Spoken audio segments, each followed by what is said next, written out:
সবচেয়ে গুরুত্বপূর্ণ বিষয় যেটি হচ্ছে যে বাংলাদেশের এখন মানে ভূ রাজনৈতিক অবস্থানটি এমন, কিংবা বাংলাদেশের ভৌগোলিক অবস্থানটি এমন, বাংলাদেশের সামাজিক অর্থনৈতিক রাজনৈতিক প্রেক্ষাপটটি এমন, নির্দিষ্ট কোনো তন্ত্র বা তত্ত্ব দিয়ে এটিকে সীমাবদ্ধ করা এখন আর সম্ভব নয়।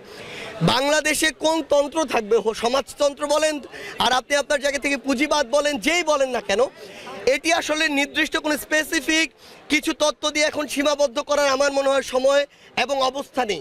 এটি বাংলাদেশের মানুষের চাহিদার উপর নির্ভর করে এই মডেলটি ঠিক হবে আসলে। এবং আমাদের জায়গা থেকে আমরা যে জিনিসটি মনে করি, আপনার প্রশ্ন অনুযায়ী যে বর্তমান বাংলাদেশে আপনি বলছেন জাতীয় নাগরিক কমিটি কিংবা রাজনৈতিক প্ল্যাটফর্ম কিংবা বৈষম্য বিরোধী ছাত্র আন্দোলনের কথা, আমার জায়গা থেকে আমি মনে করি যে বৈষম্য বিরোধী ছাত্র আন্দোলন তো ছাত্রদের যৌক্তিক একটি আন্দোলনের মধ্যে দিয়ে শুরু হয়েছিল।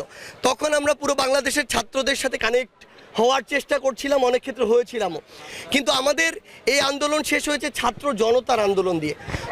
সো জনতাকে কানেক্ট করা আমাদের খুব বেশি গুরুত্বপূর্ণ, কারণ যারা আমাদের এই অভ্যুত্থানে সক্রিয় অংশগ্রহণ করেছে তাদেরকে যদি আমরা ঐক্যবদ্ধ না করতে পারি, তাহলে ফ্যাসিস্ট কিংবা ফ্যাসিস্টের দোসররা যে কোনো সময় আবার পাল্টা আঘাত করতে পারে।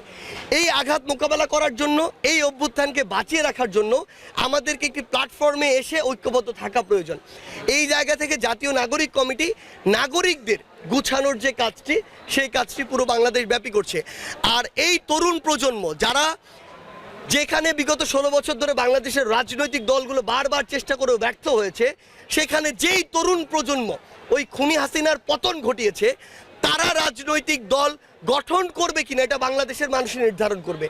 কিন্তু আমরা আমাদের জায়গা থেকে বিশ্বাস করি যে তাদের একত্রিত হয়ে একটি নতুন রাজনৈতিক দল বাংলাদেশে থাকা উচিত। কি কারণে? কারণ বাংলাদেশে আসলে এই মুহূর্তে ওই যে অনেক জুজুর ভয় দেখে অনেকে বলছে -1 -2 ফর্মুলা।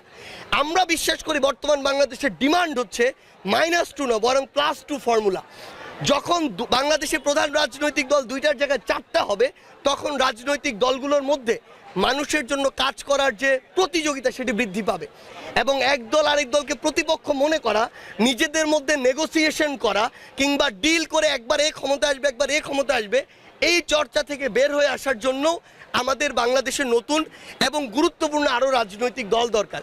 সেক্ষেত্রে বাংলাদেশের মানুষ যদি এই সমর্থনটি তাদের জায়গা থেকে জানায় যে ছাত্র জনতা ঐক্যবদ্ধভাবে একটি রাজনৈতিক দল গঠন করবে, তাহলে অবশ্যই বাংলাদেশে আবার নতুন কোনো রাজনৈতিক দল হয়তো খুব দ্রুতই দেখা যাবে।